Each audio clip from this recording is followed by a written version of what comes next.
ڈھونڈتے رہ جاؤ گے تم، جبہ مولا علی گلزار ہی کے پاس ہے۔ زندگی بھر ڈھونڈتے رہ جاؤ گے تم، جبہ مولا علی گلزار ہی کے پاس ہے۔ اور ہزار مانگو تو ہم کو کروڑ دیتے ہیں، ہزار مانگو تو مجھ کو کروڑ دیتے ہیں۔ حضور اپنا کرم اس میں جوڑ دیتے ہیں، حضور اپنا کرم اس میں جوڑ دیتے ہیں۔ میرے حضور کو جو سنتے نہیں دنیا میں، میرے حضور کی جو سنتے نہیں دنیا میں، فرشتے قبر میں ان کو نچوڑ دیتے ہیں، فرشتے قبر میں ان کو نچوڑ دیتے ہیں۔ اور کہاں وہ چہرہ انور، حضور صلی اللہ علیہ وسلم کی ذات۔ شاعر کہتا ہے کہ کہاں وہ چہرہ انور، کہاں یہ شمش و قمر، کہاں وہ چہرہ انور، کہاں یہ شمش و قمر۔ ابے کہاں کی بات کہاں لا کے جوڑ دیتے ہیں، کہاں کی بات کہاں لا کے جوڑ دیتے ہیں۔ اب آئیے بہت اسی کے ساتھ سفر کرتے ہوئے آپ دیکھ رہے ہیں کہ ہمارے مدحانی رسول تشریف فرما ہے، شعراء اعظام تشریف فرما ہے۔ آپ بہت دیر سے دیکھ رہے ہیں خطیب اہل سنت ناشر مسلک اعلی حضرت واعظ خوش بیان حضرت علامہ مولانا زاہد رضا صاحب قبلہ تشریف رکھتے ہیں۔ ہمیں نماز کیسے پڑھنا ہے یہ علماء اکرام بتائیں گے، ہمیں راستہ کیسے چلنا ہے یہ علماء اکرام بتائیں گے، ہمیں روزہ کیسے رکھنا ہے یہ علماء اکرام بتائیں گے، ہمیں وضو کیسے کرنا ہے یہ علماء اکرام بتائیں گے، ناک میں کتنا پانی چڑھانا ہے یہ علماء اکرام بتائیں گے، منہ کہاں تک دھونا ہے یہ علماء اکرام بتائیں گے، پیر یہاں تک دھونا ہے یہ یہاں تک دھونا ہے یہ علماء اکرام بتائیں گے، ہاتھ یہاں تک دھونا ہے یہ یہاں تک دھونا ہے یہ علماء اکرام بتائیں گے، نماز میں کتنی چیزیں فرض ہیں یہ علماء اکرام بتائیں گے، نماز میں کتنی چیزیں واجبات ہیں یہ علماء اکرام بتائیں گے، نماز کے شرائط کیا ہے یہ علماء اکرام بتائیں گے، نماز کے فرائض کیا ہے یہ علماء اکرام بتائیں گے۔ اب آئیے حضرت مولانا زاہد رضا صاحب کا استقبال زور انداز میں کریں، نعرہ تکبیر، اور انداز میں نعرہ تکبیر، نعرہ رسالت، مسلک اعلی حضرت، بستی بستی قریہ قریہ، بستی بستی قریہ قریہ، فضائل شب برات، نعرہ تکبیر،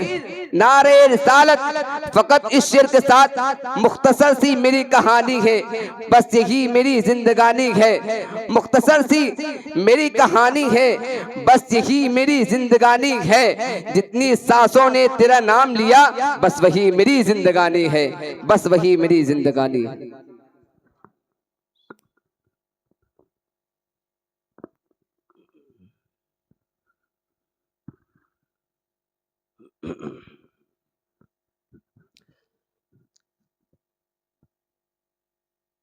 معزز و مکرم و محتشم سامعین کرام،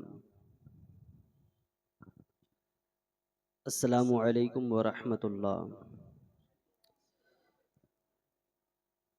نحمدہ ونصلی ونسلم علی رسولہ الکریم، الحمدللہ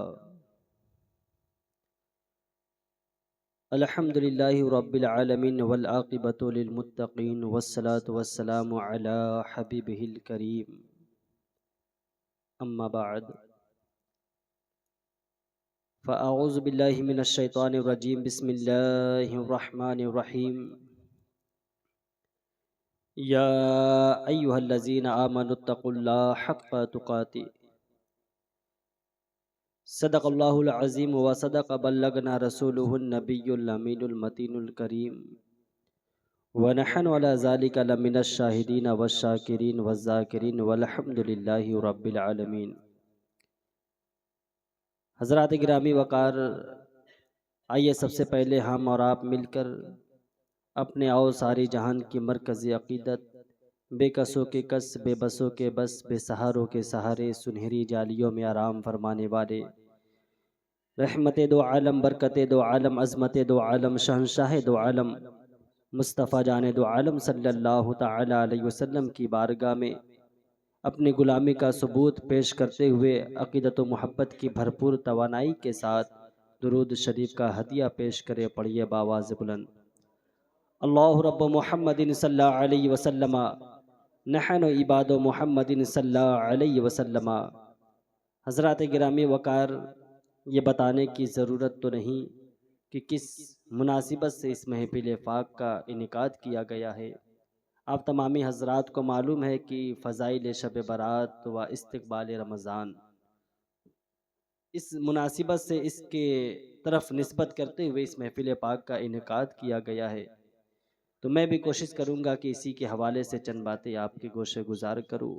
اس سے پہلے چند اشعار آپ کے سماعتوں کی دہلیز پر رکھتا ہوں، بغور ملاحظہ فرمائے۔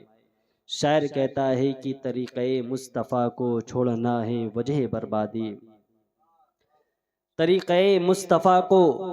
چھوڑنا ہے وجہ بربادی، اسی سے قوم ہوئی دنیا میں بے اقتدار اپنی، اور ہمیں کرنی ہے شہنشاہ بطحا کی رضا جوئی، ہمیں کرنی ہے شہنشاہ بطحا کی رضا جوئی، وہ اپنے ہو گئے تو رحمت پروردگار اپنی، اور گناہوں میں کیوں ملوث ہو سوچو تو اے لوگو، گناہوں میں کیوں ملوث ہو سوچو تو اے لوگو، لحد میں سرور کون و مکا کا سامنا ہوگا،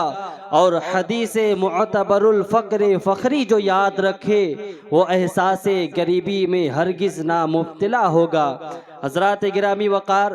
آج آپ اور ہم یہاں پر جو تشریف فرما ہے، ہم ایک بہت عظیم رات گزار کر یہاں حاضر ہوئے ہیں۔ پچھلی رات ہم نے جو رات گزاری ہے وہ بابرکت رات تھی، وہ عظمت والی رات تھی، اور وہ بابرکت مغفرت والی اور بخشش والی رات تھی، جس کی فضیلت کے لیے آپ نے اس محفل پاک کا انعقاد کیا ہے۔ وہ ایسی رات تھی کہ جس رات کے حوالے سے اللہ کے رسول صلی اللہ تعالی علیہ وسلم فرماتے ہیں کہ اللہ تبارک و تعالی شب برات کی رات میں بنو کلب کے بکریوں کے بالوں کے تعداد کے برابر لوگوں کو مغفرت فرماتا ہے، لوگوں کو جہنم سے آزادی کا پروانہ دیتا ہے، لوگوں کو جہنم سے آزاد کر کے انہیں جنت میں داخلہ فرماتا ہے۔ آپ ذرا غور کریں، اللہ کے رسول صلی اللہ تعالی علیہ وسلم فرماتے ہیں کہ بنو کلب کے بکریوں کے بالوں کے تعداد کے برابر اللہ تبارک و تعالی لوگوں کی مغفرت فرماتا ہے۔ یہی نہیں بلکہ حضرت مولا کائنات مولا علی رضی اللہ تعالی عنہ اس رات کی فضیلت میں فرماتے ہیں، اس رات کی شان یہ بیان فرماتے ہیں کہ اللہ سبحانہ تعالی شب برات میں، برات کی رات میں اللہ تبارک و تعالی ہر رات میں یہ اعلان کرتا ہے کہ ہے کوئی جو مجھ سے مغفرت طلب کرے، ہے کوئی جو مجھ سے رزق طلب کرے، ہے کوئی جو مجھ سے اپنے گناہوں کی معافی طلب کرے، ہے کوئی جو مجھ سے یہ مانگے وہ مانگے۔ حضرت مولا کائنات فرماتے ہیں رات بھر یہ اعلان ہوتا ہے، یہاں تک کہ فجر کا وقت آ جاتا ہے۔ حضرات گرامی وقار، ذرا غور کریں، ہم اس رات کو گزار کر یہاں تشریف فرما ہے، ہم نے اس رات کو گزارا ہے، ہم نے اس رات میں اللہ کی عبادت کی ہے، ہم نے اس رات میں قرآن کی تلاوت کی ہے، ہم نے اس رات میں اللہ کی تسبیح و تحلیل بیان کی ہے، ہم نے اس رات میں اللہ کا ذکر و اذکار کیا ہے، ہم نے اس رات میں اللہ کو یاد کیا ہے، اللہ کی بارگاہ میں گل گلا کر اللہ سے دعائیں مانگی ہے، ہم نے اللہ سے اپنی مغفرت طلب کی ہے، ہم نے اللہ سے اپنی بخشش چاہی ہے۔ حضرات گرامی وقار، یہ وہ رات ہے کہ جس رات کے حوالے سے روایت ملتا ہے کہ ایک مرتبہ حضرت عیسیٰ علیہ السلام رب کی بارگاہ میں عرض کرتے ہیں کہ اے پروردگار عالم، کیا کوئی ایسا شخص بھی ہے جو رات دن تیری عبادت کرتا ہو، اس کے دل میں کوئی کینہ نہ ہو، اس کے دل میں کوئی بغض و حسد نہ ہو؟ تو اللہ کے رسول صلی اللہ تعالی علیہ وسلم، اللہ تبارک و تعالی حضرت عیسیٰ علیہ السلام سے فرماتا ہے کہ اے عیسیٰ، فلاں پہاڑی پھڑا جنگل میں چلے جاؤ اور فلاں پہاڑی کے قریب چلے جاؤ۔ حضرت عیسیٰ علیہ السلام اس پہاڑی کے قریب جاتے ہیں، جب وہاں پہنچتے ہیں تو رب تبارک و تعالی کا حکم ہوتا ہے کہ اے عیسیٰ، ایک چٹان کی طرف غور سے دیکھو۔ حضرت عیسیٰ علیہ السلام اس چٹان کی طرف غور سے دیکھتے ہیں جو بالکل انڈے کی شکل کا چٹان ہوتا ہے، نہایت ہی خوبصورت چٹان ہوتا ہے۔ جب حضرت عیسیٰ علیہ السلام اس چٹان کی طرف نظر کرتے ہیں تو اللہ کے حکم سے وہ چٹان دو حصوں میں تقسیم ہو جاتا ہے، اور جب وہ تقسیم ہو جاتا ہے تو حضرت عیسیٰ علیہ السلام کیا دیکھتے ہیں کہ اس چٹان کے اندر سے ایک شخص نکلتا ہے جو اللہ کی عبادت میں مشغول ہے، جو اللہ کی عبادت کر رہا ہے۔ اس کے ایک جانب انگور ہے،